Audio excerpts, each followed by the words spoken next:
Hey everyone, welcome to the first panel of today.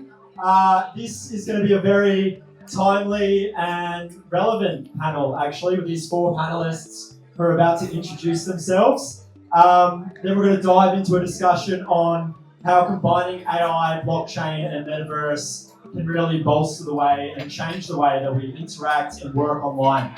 So we've got four panelists here. I'll kick off the introductions. My name's Kieran Lyons. I'm a journalist at CoinTelegraph. And we're going to have about a 20-minute discussion followed by 10 minutes of questions as well. So if you've got any questions, feel free to ask. Cool. Michael, do you want to kick it off? Yeah. Hey everyone. My name is Michael O'Connor. I'm the CEO of a team that's building a game called Today the Game. It's an AI-powered social simulation game. Thank you. Oh yeah, I love that. This is an AI-powered social simulation game where you design and build your own virtual worlds and you interact with AI NPCs in profoundly new ways. We can talk about all this stuff more in the future. Pass it over. Hi everyone, my name is Paul Kim. I'm the CEO for a project called XPLA or XPLA. We are a layer one chain that's focused on gaming and entertainment. We're backed by one of the largest gaming companies from Korea called Come To Us. And Come To Us acts as a content provider for us where, over the 25 years that they've been around, they have thousands of gaming IPs as well as entertainment IPs like Korean dramas, movies, and K-pop music. So what we're trying to achieve is try to build one of the most vibrant gaming and entertainment ecosystem on the blockchain through our layer one called XPLA. We've recently just started dabbling in AI games. We've launched one or two AI games so far, and we plan to integrate more of the AI within our Web3 games. So this is I don't want to say that I'm an expert, but I can give you a little bit of insight into how we decided to integrate AI into our games. So thank you very much.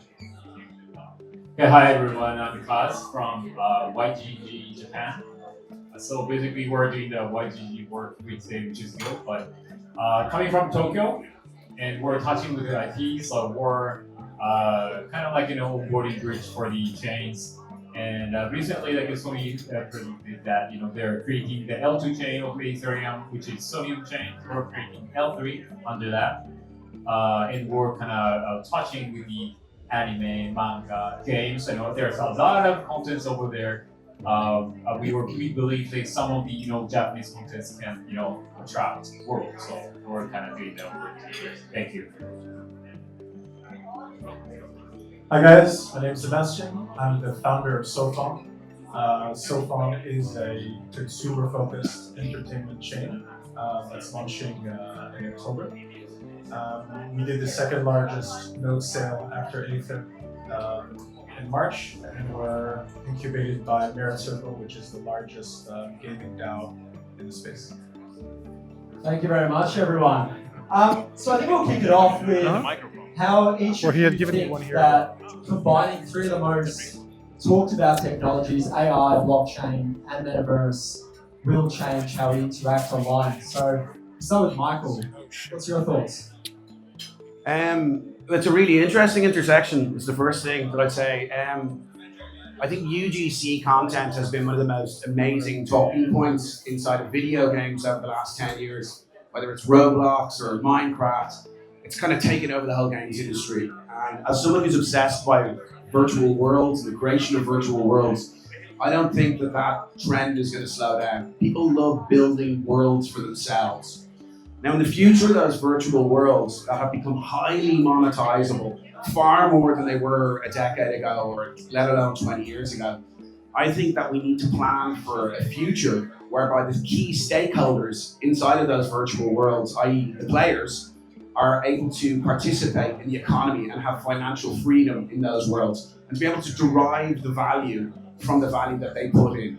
Blockchain is the key way that they can do that, in my opinion. It creates incredibly interesting P2P trade options, peer-to-peer trade options and empowers secondary markets. And how does this fit in with the AI aspect? Well, with using AI, we are now democratizing the act of creation.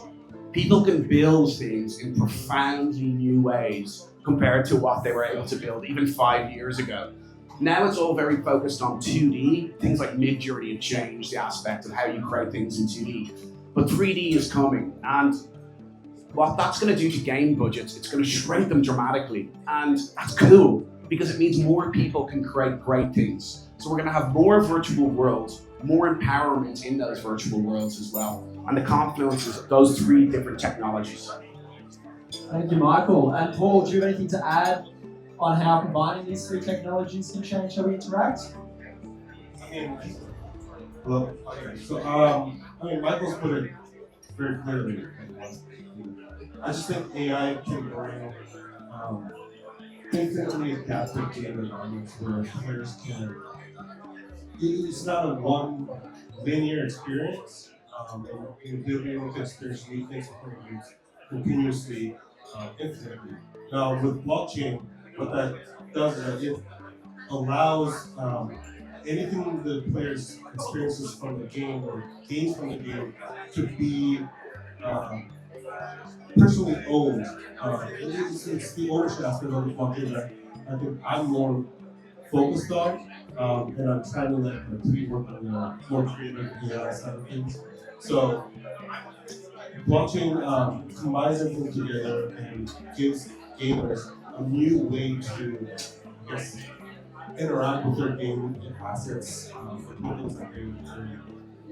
With Metaverse though, it's a little bit of an unclear journey at this point. I know there's a lot of potential in combining AI and blockchain in Metaverse, but I'm not sure if anyone's working hard at the moment. So I'm really excited about the integration of AI and blockchain.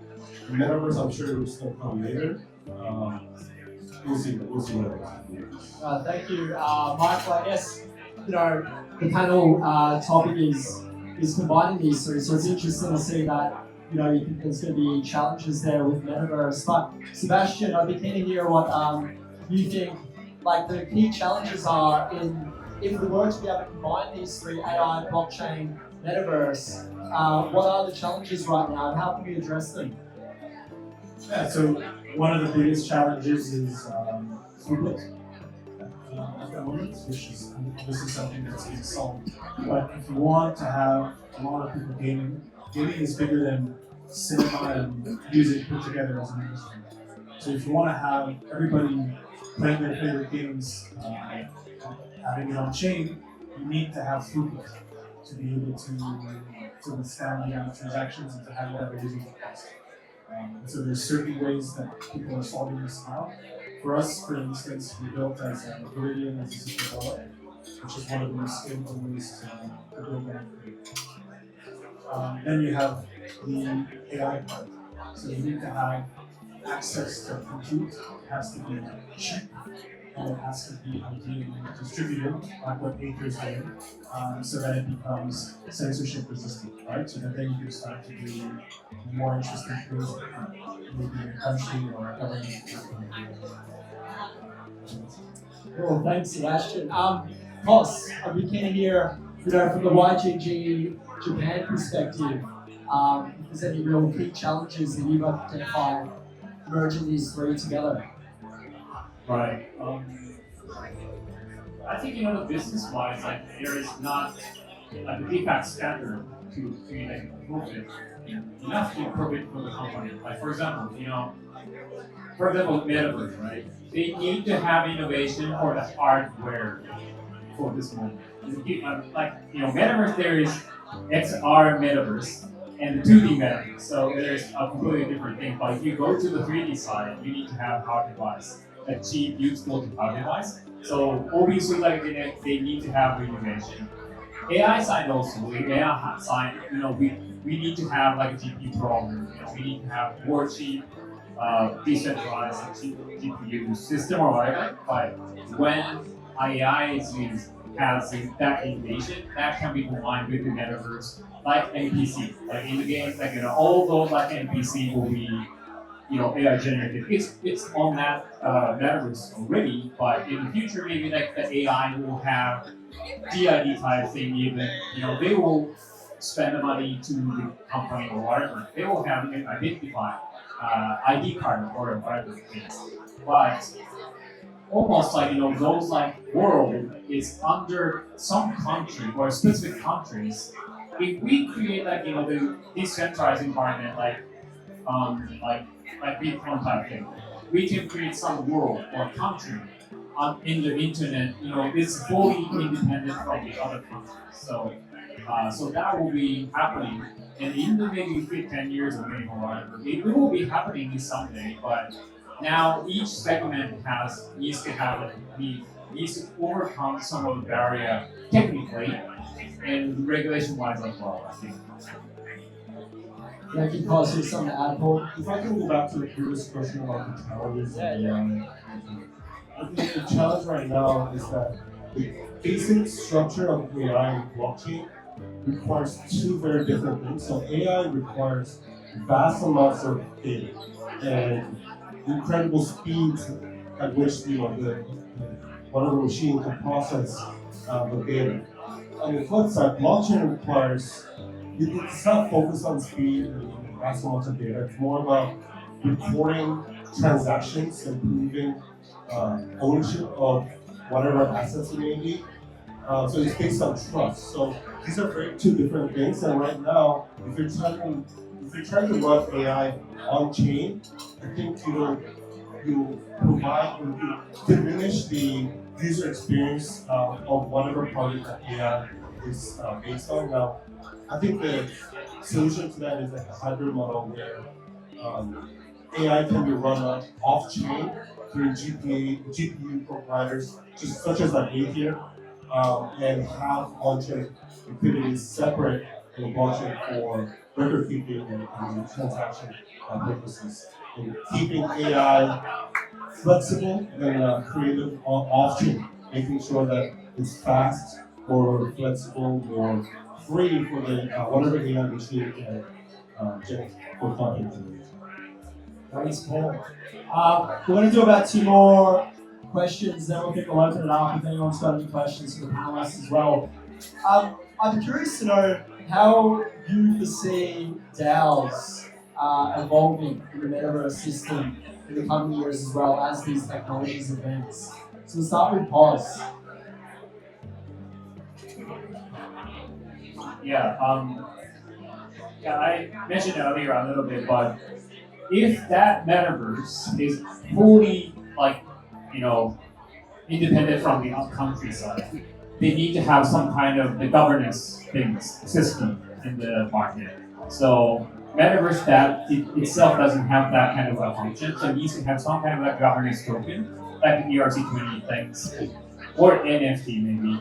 So there needs to have some function in that, maybe they will decide which server will be, in the a main base of the, those that kind of thing.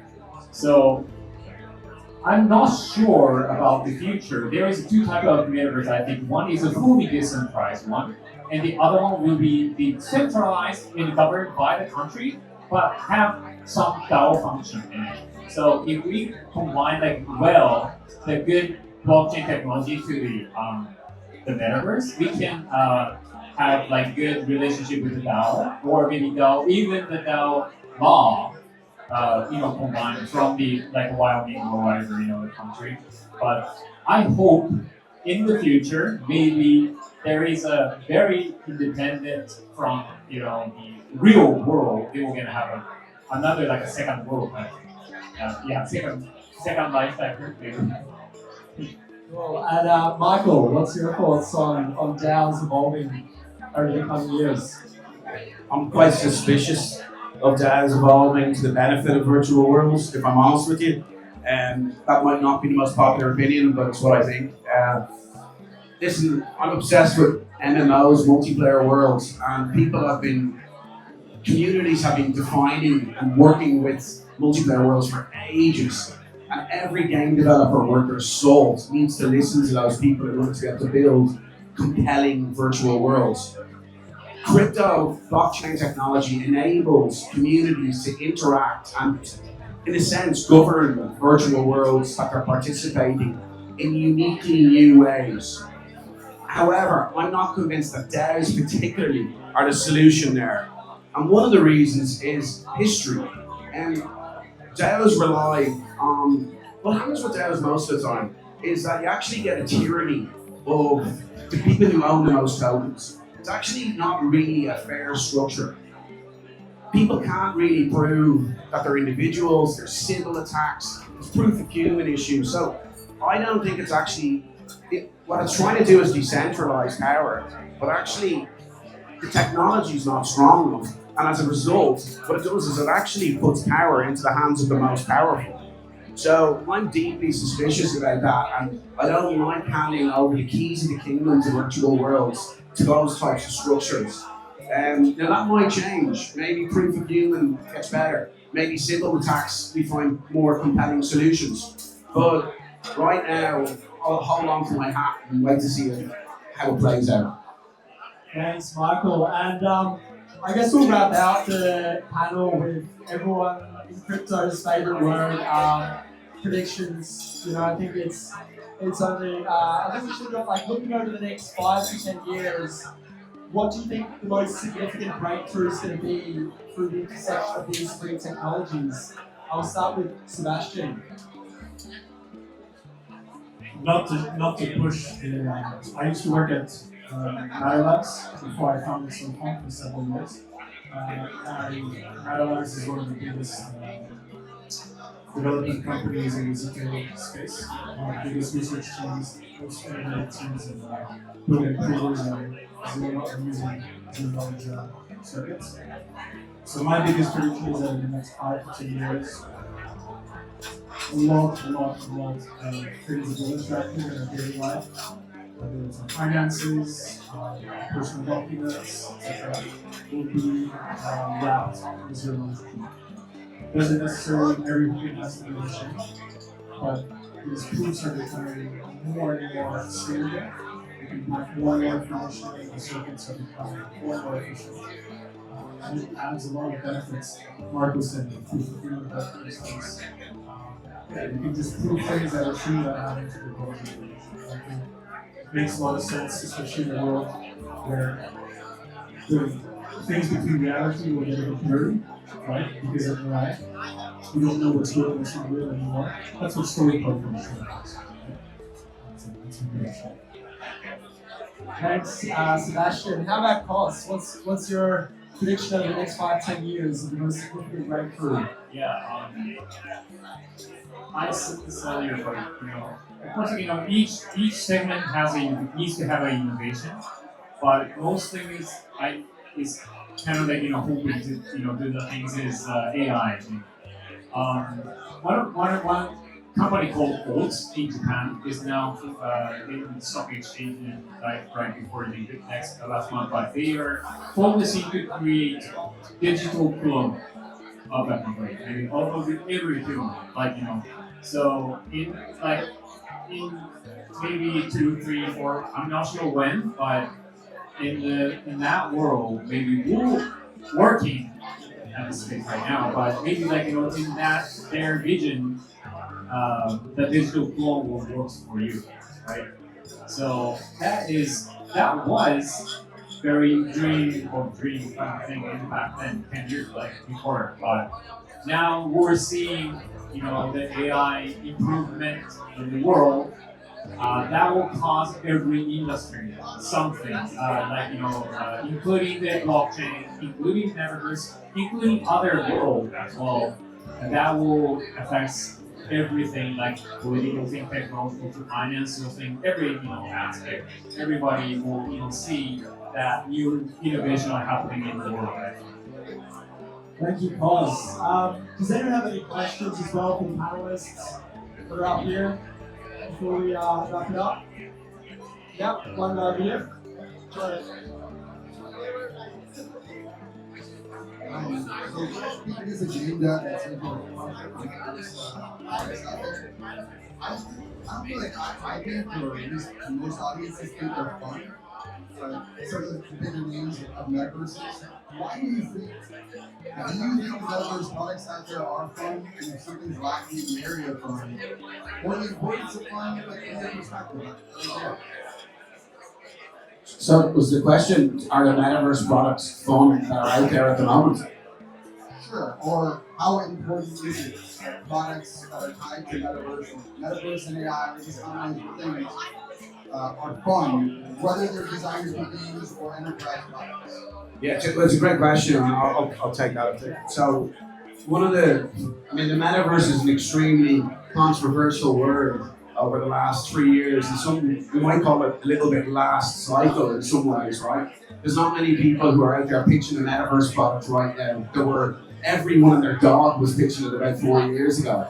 And loads of people created it. Loads of people created metaverse products, and loads of crypto projects came out. And a lot of them failed, let's be honest. And one of the reasons is because they weren't fun. A lot of them were very commercial and corporate. A lot of the times they had like basic building tools with very little gameplay. And you don't attract people into virtual worlds unless you've got a reason for them to be there, unless you've got compelling game loops, or you've got really strong social opportunities. And being frank with you, we haven't seen a lot of that in the, let's call it the first wave. I mean, even Facebook or Meta had Horizons, which was a miserable failure as well. So until we start bringing in some of the rules of video games and saying, hey, listen, like look at Fortnite, right? That's arguably an incredibly good metaverse, but it's supported by an incredibly good game. And that's why people are in there. Now people just go in and hang out with their mates in Fortnite. You know, they don't even play sometimes. So the point being, yes, you're right. It needs to get better, and we need to have underlying game design in order to make it sticky. I couldn't agree with him saying that there's no. So I hope that wasn't too much of a rant. Purpose to this metaverse, right? So one of the things that we're doing, this is something that we asked the KBW a couple weeks ago, is that it's called Play3. What it is essentially is, it's like it's not a metaverse, it's like a microverse. It's like essentially you're in a little park, or like a little park. And the purpose of this is to integrate all of the blockchain activities together and make it easy for someone to, let's say, buy a token, swap a token, stake a token. So instead of having to go to different platforms to buy a token, swap token, or stake tokens, you can do everything together in the same little experience. And there's a community aspect where there are different users that you can interact with to trade your assets with the network. It's like a really simplified, what we call it a simplified, gamified, socialified, it's a little worthy, I know, but it's a way to lower the entry barrier to Web3 and make it easy for everyone to do any of this blockchain, these basic blockchain activities. So unless you have a purpose like that, I don't think it would be something that people would come back to. That way, make sure the user retention is higher and user engagement is higher. So I think unless you have a purpose, maybe just will not. Thanks, Paul. Thanks for your question as well. Appreciate that. That brings us to the end of the panel. There is a panel happening straight after us. So about one last round of applause for all the panelists here. And enjoy the rest of your day. Good, mate.